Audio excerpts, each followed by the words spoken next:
I'm in Swansea in South Wales, epicentre of an industry that changed the world. And it's not steel, and it's not coal, and it's not slate. It's an industry intimately connected with the slave trade that employed thousands of people and generated inconceivable wealth for the privileged few. If I'd been standing here 200 years ago, this is what I would have seen. Known as Copperopolis, it was copper smelting that put Swansea at the very heart of the Industrial Revolution.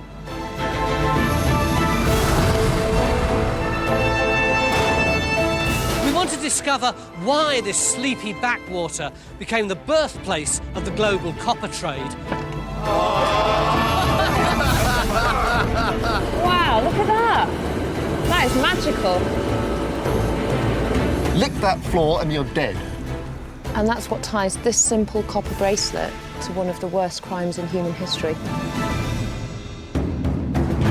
As usual, we've got just 3 days to come up with some answers, but let me tell you, without copper, we wouldn't have any walkie-talkies, we wouldn't be able to work that digger, we certainly wouldn't have any geophys, all pretty crucial stuff. Well, maybe not the geophys.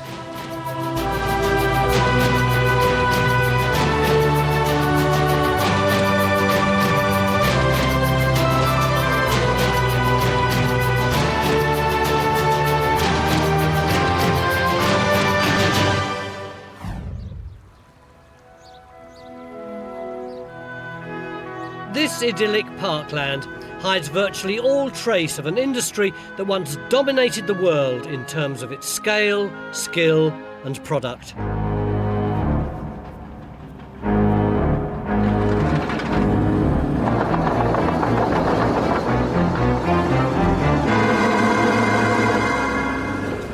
a hell of a lot of rubbish banked in there, Francis.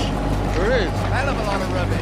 You want to really be careful, don't come out. Copper production once devastated this landscape, leaching deadly toxins into the ground and sending countless workers to an early grave.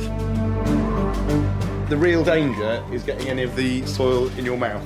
So gloves at all times, and then when we come off site, gloves off, wash hands, all that kind of stuff. Could you just come up just a little bit higher? There's a beginning of a wall coming here. It'd be nice to know where it's coming. That's enough. That's enough. Fortunately, the vegetation's quite safe, so we're diving straight in to see what's left of one of the first copper works in Swansea, White Rock. Well, it just wouldn't be time team if we went for the easy option. Lovely. This is so typically Francis. We've got this massive field. We can excavate wherever we like. And look at the area that he's clearing, right in the very corner. Are you agoraphobic? The thing is, this is where it all began, right? You see this picture here, that building you can see there with the long roof, which is known as the Great Workhouse, was one of the largest structures of its type in the world when it was built. It originally continued right the way along all those shrubs for about 300 feet. So it was a huge, great, long thing. What was going on inside it? Well, as you can see from all the smoke coming out of the chimneys, they had furnaces in here, and this was where copper was actually melted down from the ore, you know, the process known as smelting. According to the original 1730s lease, White Rock's Great Workhouse contained 20 furnaces. It was a major player in Swansea's copper empire, sitting next to the River Towy in southwest Wales. Phil's aim is to find the furnaces and discover how they made copper, while Mary Ann's discovering what impact the industry had on this area. Paint me a picture of what it would have been like to, say, 300 years ago. Routinely, in the 19th century, people described the valley itself as being somewhat akin to Dante's Inferno. Noise, smoke, bustle, and so on. Very complete contrast to what we see around us today. What was it that meant that this industry developed in Swansea in the first place? Because there's no copper here, is there? No, that's the key point. There are no copper mines anywhere near Swansea. The nearest mines are in Cornwall. It was more economical to bring the copper to Swansea, to the source of coal, rather than the other way round. The crucial point being that around 4 tonnes of coal were needed to smelt 1 tonne of copper. At this time, Swansea had a vast source of cheap coal right on its doorstep. And this coal put Swansea at the epicentre of global copper production. By the mid-1800s, there were over 200 copper works here. Over in his trench, Phil's going great guns in his quest for one of Swansea's biggest furnace houses. Well, look there, somebody's punched that through, hasn't it? Yeah, Presumably that's got a nice straight edge. So presumably that has been punched through. Yeah. That's the construction cut, if you like. For that. To put that in. Across the river from White Rock was Havard, one of the largest copper works in the world. Built a century after White Rock, today it's a stunning car park. Havard didn't shut up shop until the 1980s, so there's a risk that later buildings may have trashed any 19th century archaeology. Luckily, we've got some insider info on what was once here. So there are some parts here that still survive from the original copper works. Yes. This is the original road going into the backside of all the furnaces. Right. So on Ronnie Maddock was formerly Havard's engineer and the last man out the door when the works closed. What would you like us to find while we're here for the 3 days? Over the amount of years it's been left idle and what have you. What's underneath, nobody knows, do they? But there's a chance then, if we do find something, you'll actually be able to come down here and look at it. And say it's mine. Fingers crossed we find something here. While Geophys start their survey, back at White Rock, Phil's made a huge dent in the Great Workhouse, a trench with a peculiar dress code. Why have I been told to wear all this kit, and how come you aren't? Well, I mean, this is a contaminated site. Yeah, but you haven't got a mask on. I know, Tony, and you don't need to wear one either. Thing is, we had rain this morning, right? There's no dust. If there was dust, we'd ask you to wear one of those. And that's why we're wearing gloves. This ground is so polluted from the days of copper smelting. There's arsenic, there's sulfuric acid, there's cadmium, there's lead, cyanide. You know, lick that floor and you're dead. Well, I don't think I will then. What is it that you're actually trying to do here? Well, you can see we've actually got a bit of wall surviving there. Now that's 18th century stonework, and then this is the end wall behind us, again 18th century, and then the wall's coming off in that direction and heading off like that. And then in the interior here, there were furnaces, or at least that's what we're told. Well, it's very interesting, but I'm going to put my mask back on. Oh, yes. Go back to your surgery, Doctor. It might be toxic, but Phil's trench is looking terrific. Within the 18th century walls, the archaeologists are unearthing intriguing brickwork, which will need cleaning up before we can categorise it. I don't know whether you might just want to nudge a bit of that down, but that's where there's wall coming in there. By the 1850s, Swansea was smelting over half of the world's copper and importing and exporting on a global scale. Havard was Swansea's largest copper works, set up in the early 1800s. But whether we can find anything that's left hinges on the geophys results. Surprisingly, the magnetics appear to have worked. And, I mean, although it's not that clear on the picture here, we've got some really, really strong responses that are easily indicative of heavy firing that could go with the sort of furnaces. So, how would the early furnaces that we're getting on the other side, the White Rock side, differ from what we're going to get here? The overall basic operation is the same, but size might well be significantly bigger. Right, OK. Well, I think we've done enough talking. It's time we did some digging. Kevin! Armed with John's geophys, Trench 2 goes in here, marked on the plans as furnaces.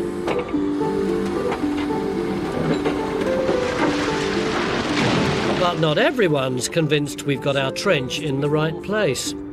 I would honestly say I'd be 99.9% there was no furnaces by there. Up until, 70 years ago, there was nothing there. I'll have to tell Francis that. Maybe they've got the map turned around the wrong way.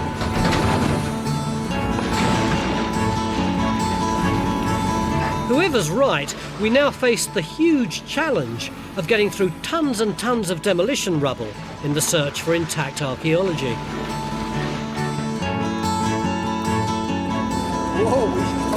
Over the river at White Rock feels definitely in the right place. Phil, is that a floor? Oh, you bet that's a floor, Francis. And that's all coal ash, is it there, Phil? You're getting off the black stuff? Well, that's it. It must be the remains of the furnace floor. And look at that.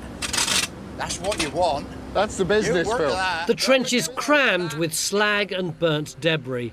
All hot clues we're edging closer to a furnace. The copperworks here jostled for Riverside space, less than a mile from Swansea's port. By the early 1800s, the port was the spaghetti junction of the seas, with barges bringing copper ore in and ships taking finished goods out. What we're now entering is actually the Aber Tawy, which of course is Aber is Welsh, the mouth of the Tawy. This is the Tawy River here. This river was the artery linking our site to the world. Alex, we've come 10 minutes from the port and we're already at our site. I know, we're really actually not far from the sea at all.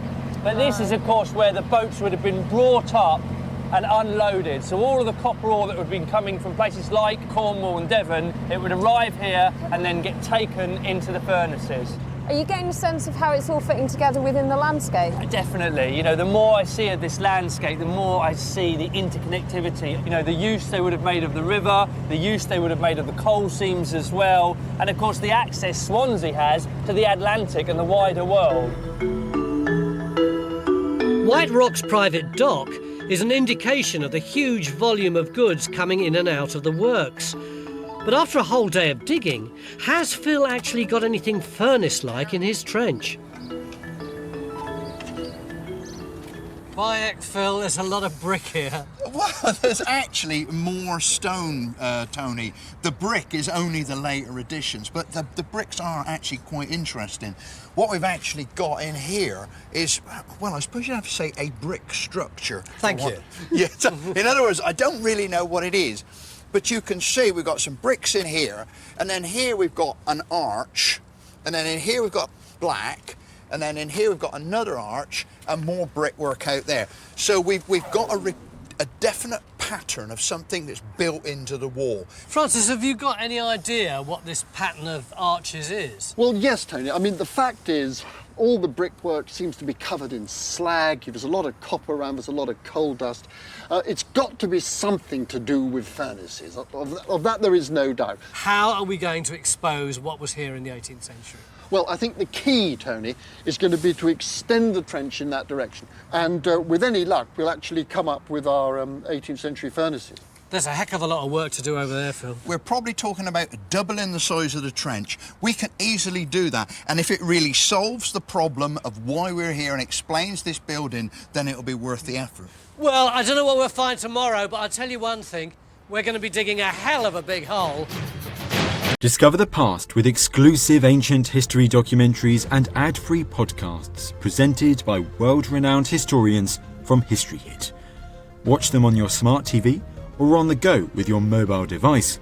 Download the app now to explore everything from the wonders of Pompeii to the rebellion of Boudica and the mysteries of prehistoric Scotland. Immerse yourself in the captivating stories of this remarkable era by signing up via the link in the description.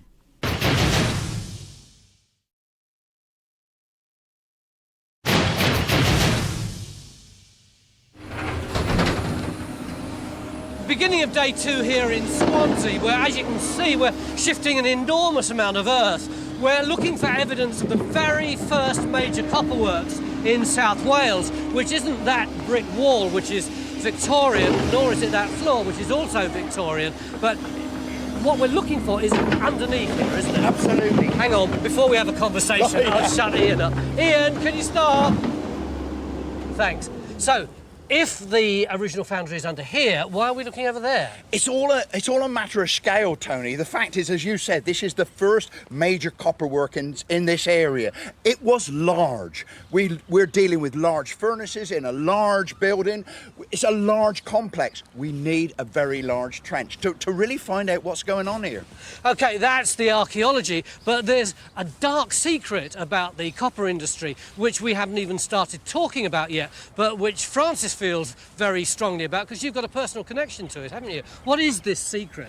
In a word, Tony, slavery. And what's the link between your family and slavery? Well, my four-greats-grandfather, my great-great-great-great-grandfather, was one of 6 Quakers who set up the original anti-slavery committee. And what's the link between slavery and copper?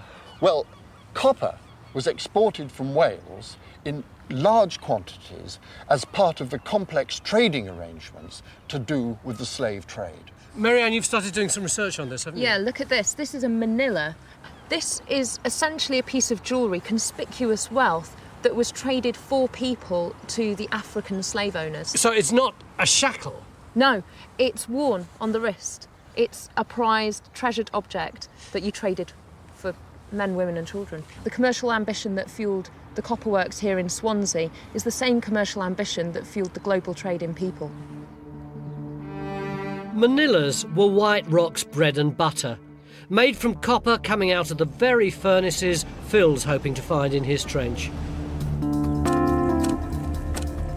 White Rock pioneered the revolutionary Welsh method of producing virtually pure copper. It was laborious, but highly skilled. Copper ore contained a host of impurities that had to be removed to produce a malleable, durable copper metal. The Welsh method put the ore through a sequence of furnaces to remove unwanted chemicals. First, it was roasted in a calcine furnace. Then the roasted ore was melted down in a smelting furnace to extract the metal, leaving a waste product, or slag. The Welsh method set new standards for purity. Earlier smelting processes had produced inferior, rather shoddy copper. Cassie and Jerry want to find out just how shoddy. The Welsh are using quite a mixed ore, complicated ore, and they have to go through this complicated series of stages to finally end up with good, pure copper. And is it going to be the Welsh method that you're going to show us here? No, we're going to do it in the old-fashioned way, which is just layering charcoal and ore together.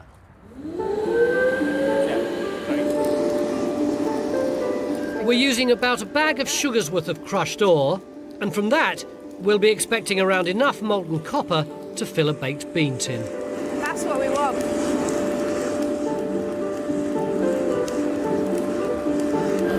But even traditional smelting's a complicated process.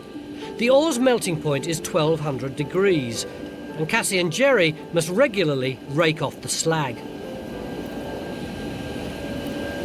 Push your think rod right in and see if there's any metal at the bottom. Okay. Oh, yeah, look, it's running. A sombre force drove technological advance. Pure copper meant big money, and slavery was big business. It's a horrible question, but how many of these do I need to buy a person? Perhaps somewhere in the region between 10 and 50, depending on the physique, the strength of the slave concerned. Could this manila have been produced at White Rock to buy slaves?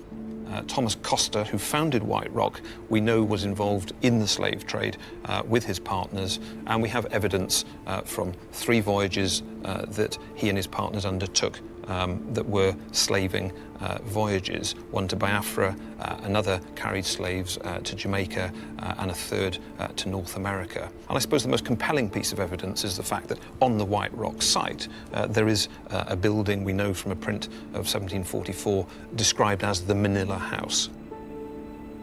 I know another thing we're keen to find on this site is the Manila house. We don't know where the Manila house sits on our site, but Alex is determined to find it using an old aerial photograph of White Rock's ruins. We'd be looking at. So I was just going to go over there and literally pace out your building to work out where we've got these walls here. Righto, get striding. 40.5 paces. As Alex grapples with the complexities of stride counting, Geophys are throwing all they've got at finding more buildings. It's looking fantastic, Phil. I know it's looking... Meanwhile, Phil's made a breakthrough. This complex brickwork and blackened floor suggests burning, so Cass has abandoned her smelting to take a look. Tell me the magic word. Have we got a furnace? We have got a furnace. We are stood on it. Here is one wall. Right. That's the other wall. Right. And this is the pit after you've done all of your roasting or your smelting that you drop the ore into. This is a large, possibly calcining furnace. Calcining? Calcining. That gives us the first process of the oil. The calcine furnace roasted the ore, drawing waste gases up a chimney. But when it comes to furnace bases, well, they're all pretty similar. So to identify the function of this furnace, we need to extend the trench so we can see more of it. It's crucial we determine which type of furnace we're digging. Only then can we piece together the layout and sequence of all the furnaces in the Great Workhouse. Aha, that'll be copper then. Across the river, Tracy and Raksha have been looking for Havard's 19th century copper furnaces. Yesterday, we weren't sure if this trench was even in the right place. All of a sudden, this amazing brick surface, which we think is part of the furnace, appears. How do you know it's a furnace? Well, can you see the way that these bricks are kind of mushed up and they're really powdery and they seem to be breaking and falling apart? Yeah. It means that there's been intense heat on them, and they've turned this like amazing swirl of red and orange and pink. It just means that there's been lots of burning happening in this area. But we're also getting lots of fines, we've got copper, and we're getting really nice fresh bits of slag as well. Fantastic, because you can see bits of green in the... That's coppery, right? Yeah. It's a furnace off between the two sites. It is. Brilliant. The race is underway to see who can identify their furnace first. And in his trench at White Rock, Phil's unearthing the entire furnace floor in an effort to find out. There's a hard layer down here, Ian. By the sounds of it, you'll feel it. As you can see, we've been getting on really well over there, but that's just one corner of an enormous field, and we haven't even looked at the rest of it. Although that's not true of Alex, who's been prowling around looking for lumps and bumps. How have you got on? Well, reasonable success. For example, here we've taken the configuration of buildings on an earlier map. This is a map from 1822, which we've put onto the Modern Ordnance Survey, so we get an idea of what kinds of other buildings were on the site. But interestingly, one of these buildings here is called the Manila House. Now, what I've done here is I've paced out very roughly across this courtyarded area to give me an idea of where this wall would have been. How does Alex's work tie in with what you've been able to find out from the geophys? Well, the one thing Alex hasn't told you is we've got a nice level field, and the reason it's level is in the 60s, apparently, they came in with bulldozers, earth movers, and there's about 2 metres of rubble. Francis, we've got a bit of a problem, haven't we? We can't rely on the geophys, and we've got to rely on the width of Alex's strides. Well, I'm not too worried, Tony. I mean, it's just like going back to the 19th century archaeology. You know, you dig holes to find things. You don't worry about geophys. Down you go, and if there is an 18th century Manila house down there, then you'll find it. If our gamble pays off, we could be on the verge of discovering a Manila house and our first direct link with the slave trade.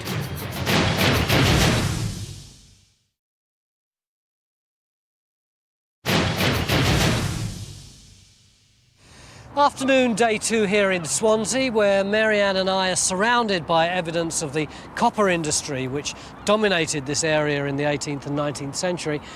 Over lunch, some of the archaeologists were saying that this is a site of world importance. That's right, we're not just telling the story of one copper manufactory in a small bit of South Wales. This is a story with global importance. And the archaeology is starting to get good. That furnace over there is looking very promising. And a furnace over there. We've got two furnaces, and we're only halfway through the dig. We're wasting no time opening a third trench where we hope the Manila house once stood. Let's hope we get some decent finds from here, because there's been a distinct lack of them elsewhere. I mean, this is amazing, because you've got Charles Davis and Sons, perhaps? Buckley, Cheshire. Made in England. I mean, that's really nice. As bricks go, it's pretty impressive. Over in his trench, Phil's grappling with something a bit less obvious. I've never seen a thing like that before in my life. He's already got a furnace floor, but no date, no upstanding structure, and no idea what type of furnace it was. We need answers to work out the overall layout of the Great Workhouse. Well, I reckon we can have a scrape off of there, yeah. Shifting more spoil and enlarging the trench could shed more light on the story. Luckily, we're digging next door to a stadium, and they're willing to stump up some extra labour. In the shape of some top rugby stars, the Ospreys. Now, Ospreys, your stadium, the Liberty Stadium, is overlooking these sites. Ian, did you know anything about the industrial archaeology that's on your doorstep? To be honest, until we got here today, we didn't have a clue what was going on or what would be in here. Are you guys ready to lend a hand? Yeah. Brilliant. Phil? Hello. I've got you some more muscle power. You send over as much muscle power as you can. All right, lads, you're on. This is the quarry face of knowledge. The object of the exercise is to place that into there, and then once the barrow is full, move it to the heat. Gentlemen, the spoil tip is yours.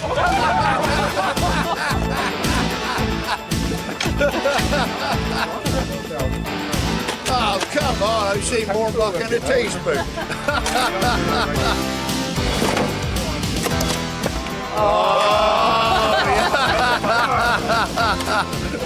I guess if you lived round here, I don't know, 100 years ago, you wouldn't be playing rugby. You'd be in here. So you reckon you got a better deal, do you? A much better deal now. Although life as a copper worker was no walk in the park, skills were recognised and rewarded. Try and get it in the barrow, will you? The copper bosses, while turning a blind eye to the brutality of slavery, treated their own workers with compassion. How well were workers looked after here? Well, in the case of the Havard works, pretty well. The Vivian family, who established the works in 1809, 1810, do, I think, take their responsibilities quite seriously towards their workers. What they begin to do is lay out a workers' settlement that becomes known as Trevivian. Street by street, they provide rows of terraced cottages for their workers. These are terraced houses that have attached to them quite significantly large gardens or yards with provisions for pigsties, keeping chickens, coal houses and so on. And I can see that they've established a Havard Copperworks school, a church. I mean, there's a whole community here, isn't there? The Trevivian housing estate, home to generations of copper workers, still stands today. How many of you in the house? Oh, is that the family? Yeah. Oh, look at that. May I get it down? Yeah, we'll take it down, oh, yes. Alex, look at this. Sorry, don't worry. Oh. And you all grew up in Havard? Yeah, all in the one house. And did you work at the works as well? Down the works, down the works, down the works, down the works, down the works, down the works, down the works. Gosh. Yeah. That's a family connection. Yeah. 5 generations of Ronnie's family worked in Havard's furnaces, all trained in the Welsh method of putting copper through several furnaces to purify it. After 6 hours' work, Cassie and Jerry have gained some insight into the Welsh method's advantages over traditional smelting processes. How have you got on? Oh, fantastically. Would you like to see our results? Yes, please. Oh, well, if you just step this way. Now, you're both laughing at how ridiculously small this amount of copper is. Did you expect to get more? Of course. Yeah. Why do you think you got so little? To get it all right, all the way through, to ensure you end up with a good beaker full of copper is really difficult. And somewhere it just went offline and we couldn't recover it. But what's actually more importantly, Tony, is that if we put this on this machine and we analyse it, in fact, these peaks here show that, in fact, mostly we've got iron and copper, and it also has the sulphur there. So it's not even good copper? Oh, no, it's absolute rubbish. But that proves why the conventional method of copper smelting for this ore just doesn't work, and that's why they had to go to the laborious, rigorous method of the Welsh process. Was the only way to get copper out of these ores. The Welsh method gave Swansea such an advantage that workers were made to sign confidentiality clauses to keep it secret. White Rock put their ore through 20 furnaces, one of which we've got in Phil's trench. And thanks to our rugby-playing free labour, he's now uncovered another room in the great workhouse. See, that's actually, no, we got this big doorway in here, but we don't know how big the doorway is. So it gives us that encouragement to find out. The archaeology in this end of the trench hasn't got anything to do with Phil's furnace at the other end. It's stuffed with 19th century bricks and slag. To reveal what it is, cue more digging and a monster of a spoil heap.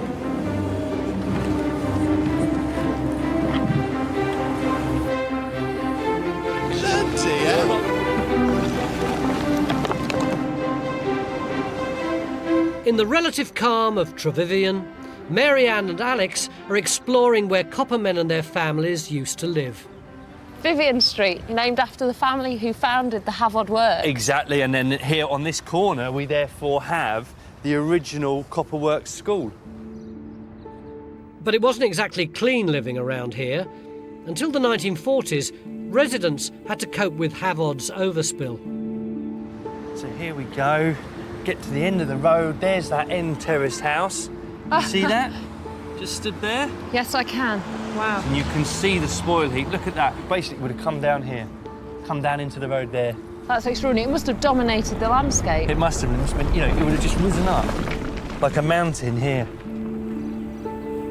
Havard's waste was a byproduct of its sheer industriousness. But what really interests me... And in her trench, Tracy's finally got what looks like the finished article coming out of the furnace.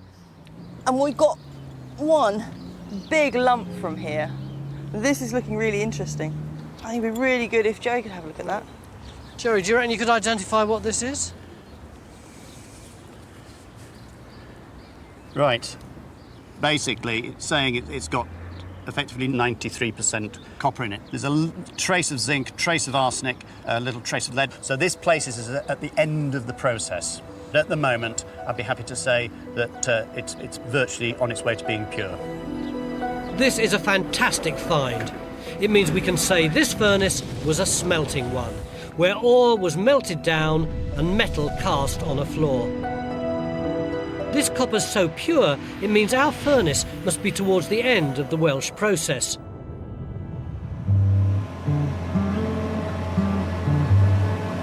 Time to bask in the glow of a good day's digging at the local social club.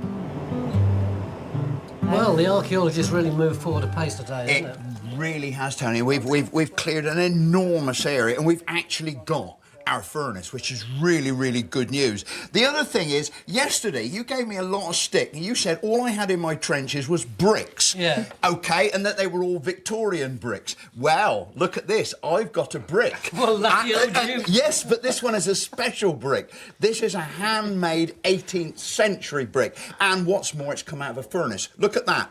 Slag attack. Well, we've got our own bit of metal as well. See that? That is 95% copper made in Swansea. And that came from what, the car park? That's site? right, yeah. Wonderful. Not quite as big as yours, but much purer. What about tomorrow, Francis? I think the key thing is to go for that manila house, with the bracelets. But it's going to be a very, very deep hole, so it's going to be quite a challenge. And then I want Phil to find the furnace for certain. Yeah. Well, I've got a brick. No, I don't. I want more than a brick. I want hundreds of bricks. Well, a great day today, and hopefully it'll be even better tomorrow.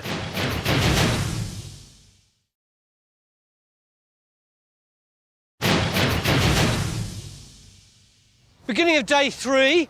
Yesterday this was just virgin grass, but today, as you can see, we've dug a great big hole. Why? Because we're looking for the mysterious Manila house. What's the mystery? Well, we don't know what it was for.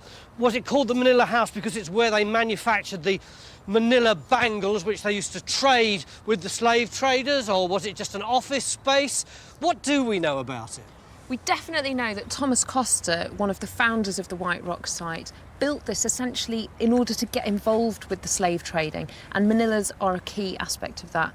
We also know that it's labelled on this map as the Manila House and Pay Office, but beyond that, archaeology has to answer the questions. And has the archaeology told us anything yet? We've got a stone wall over there, and stone normally means 18th century, but we're not sure yet. There's no stopping Matt as he gets digging to find the Manila house.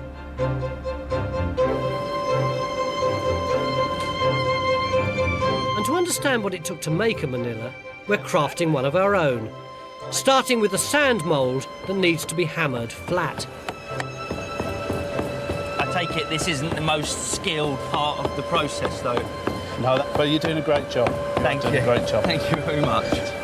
Brilliant. Having failed to smelt copper yesterday, hopefully we'll have more luck with casting it. Hey, the moment of truth here, you flip it We're over. using a manila bracelet to create a depression in the sand, then pouring molten copper into the hollow. That's our two-piece mould, and then once the copper alloy is ready, we'll be pouring it, and that's it, done. White Rock would have churned out thousands of these bracelets using copper made in the Great Workhouse. For 2 days, Phil's been puzzling over what sort of furnace he's found. Now it's all cleaned up, it's clear this was a calcine or roasting furnace. Tell me what it would have looked like. Well, we've got a squarish one, it's very large. Fire over that way. We've got the floor just about at this level.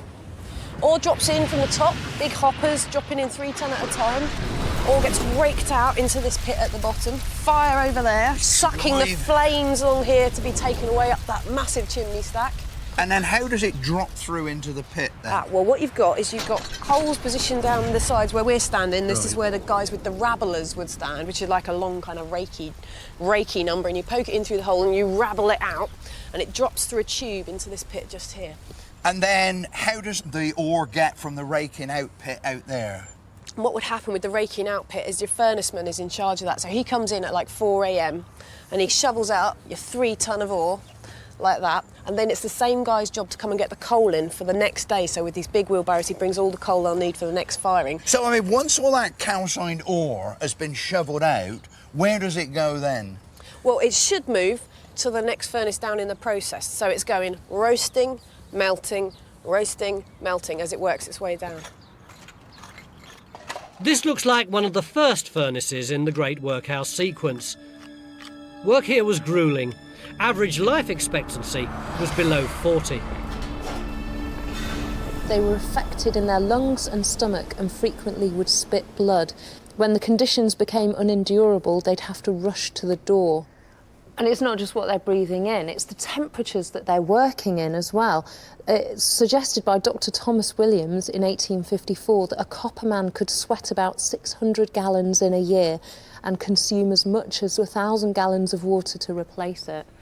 Yeah, awful. These men are suffering long-term, slow-burning poisoning from these really noxious chemicals that they're ingesting into their bodies.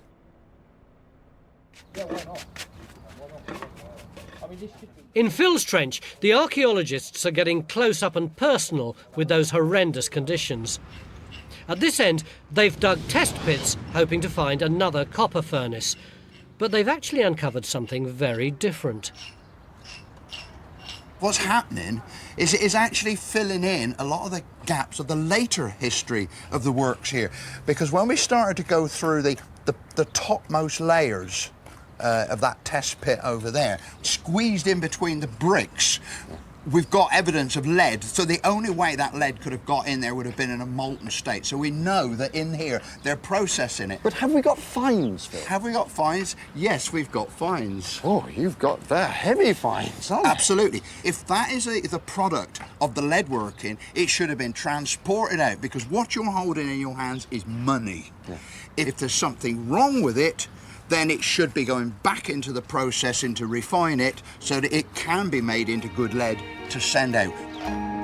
So it seems White Rock started as a copper works, but diversified into lead production by the end of the 19th century, when it became cheaper to make copper abroad. Unfortunately, there's nothing left of the huge furnaces that once dominated this building. It's a similar story in Tracy's Trench. This frame is part of a second furnace, but the issue of where these furnaces came in the sequence is now in doubt. Jerry is re-examining what yesterday we thought was a lump of pure copper from this trench. Right, one thing we can definitely say is it's not pure copper. Because if it was pure copper, that face would be golden red. So where does that put these Havard furnaces in the copper manufacturing sequence? Jerry's hot-footed it over to Tracy's Trench with his latest results.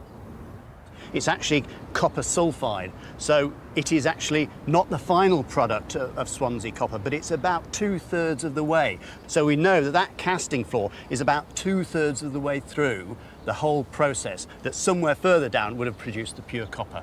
Well, that's a real result, isn't it? Oh, it's an excellent result. These two furnaces both date to the early 1800s. If they're 2/3 through the sequence, it means we're looking at a colossal building that would have dwarfed White Rock and churned out tons of copper. What's more, we've discovered a product made here of global importance. OK, I need your expertise to decode this for me. This is a copper nail, and it was used to hold copper sheets on the hulls of boats. Because it protected the timber, and it also meant that they could go faster because there was less drag. Yeah, and I've had this zapped, and it's almost pure copper. So it's if you use this with a normal hammer, it would just bend and break and be useless. So this is a lovely little indication of one of the most major industries Swansea ever had, the sheathing boats industries. I mean, without these, the Navy didn't have its empire conquest. This held together the British Navy that made global conquest possible. It's actually a really important nail. So, tiny artefact, global story. Exactly. These nails not only held the Navy together, but enabled slaving vessels to ship thousands of manillas. Can we get the fan off, Jerry? In our efforts to make a manila, we've now reached the critical stage. Wow, look at that. I have to say my heart is beating a little bit faster. This is cool. It's this awesome. Is really cool. The pouring tongs go on. Whoa. That's amazing. That is magic. Making this artefact has tested nerves and skill, and it's fallen to Alex to see whether it's all been worthwhile. Whoa, look at that. Oh, there it goes. And you can already see that beautiful rosy sheen of the metal. Fantastic, there's our manila.